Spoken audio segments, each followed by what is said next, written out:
Maya Rivers was just 16, small for her age, with her blonde hair usually tucked under a greasy cap.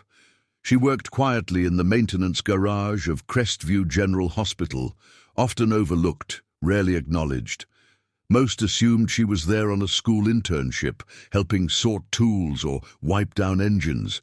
No one asked much, just another kid in the background of a busy hospital.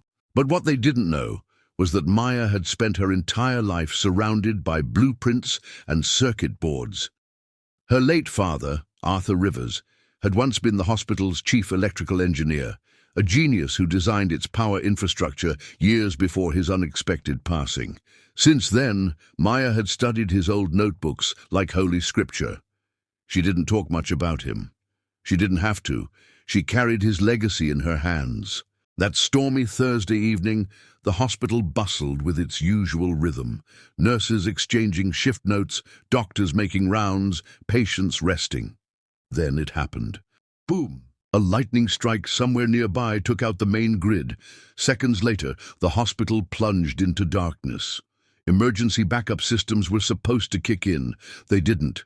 Machines blinked out. Alarms screamed. Panic spread faster than the storm outside. In the chaos, Maya stood at the edge of the garage, eyes scanning the flickering emergency lights. She heard the shouts. The ICU was losing power. NICU machines were failing. The elevator was stuck with a patient mid-transport. Where was the head technician? No one knew.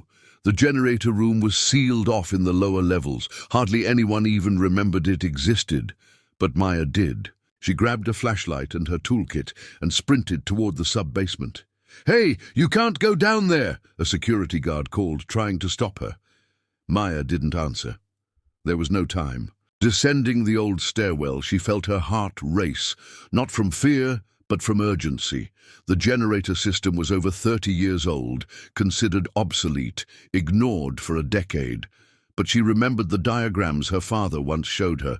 The wiring might be fragile, but it could still be revived. She found the rusted generator behind layers of cobwebs and grime.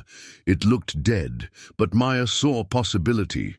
She cracked open the fuse box, adjusted pressure lines, checked for fluid leaks. Her fingers moved fast, nimble like her father's once had.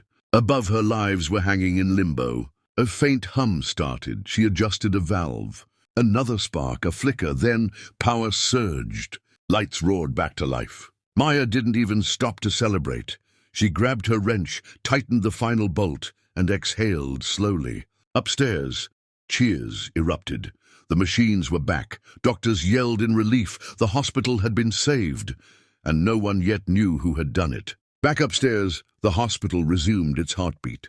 Doctors returned to their stations, monitors beeped back to life, and the emergency room buzzed with controlled urgency.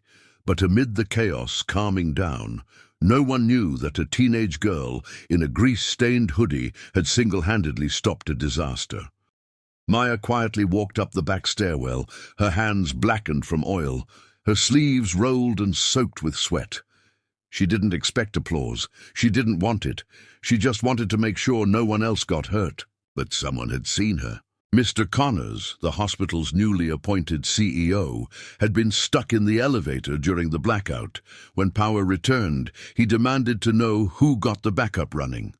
No one had an answer, until a nurse mentioned a young girl in the basement. Minutes later, Maya was called to the administration office. Her heart pounded as she stood in front of the stern-looking CEO, surrounded by heads of departments. "You fixed the generator?" Connors asked, skeptical. "Yes, sir," Maya answered quietly. "You're not even on staff. How did you even know where it was?" "My dad, Arthur Rivers. He designed it. He showed me everything before he passed away." There was silence. Some of the older staff exchanged surprised glances. They remembered Arthur, a brilliant engineer, beloved by many, and lost too soon.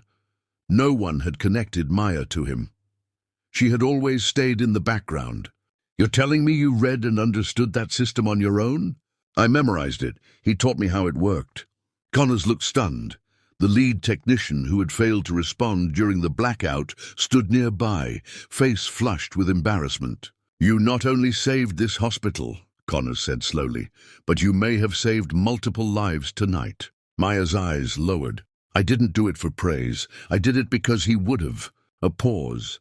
Then Connors nodded. "You may be young, but you have a gift and a legacy." That same day, Maya was offered a paid internship under the engineering department. A rare opportunity. She'd attend school in the mornings and work in the afternoons, helping redesign the hospital's outdated systems using her father's notes and her own ideas. The story of the teen mechanic who saved Crestview began to circulate in the press, but Maya stayed humble. When asked why she did it, she only said, "Because I was taught to never ignore a failing system, especially when lives depend on it." Weeks later, a bronze plaque was placed outside the generator room. In honor of Arthur and Maya Rivers, 2 minds, 1 legacy. And every time Maya walked past it with her tools, head held high, she smiled, knowing her father's work still lit up the world. And now, so did hers.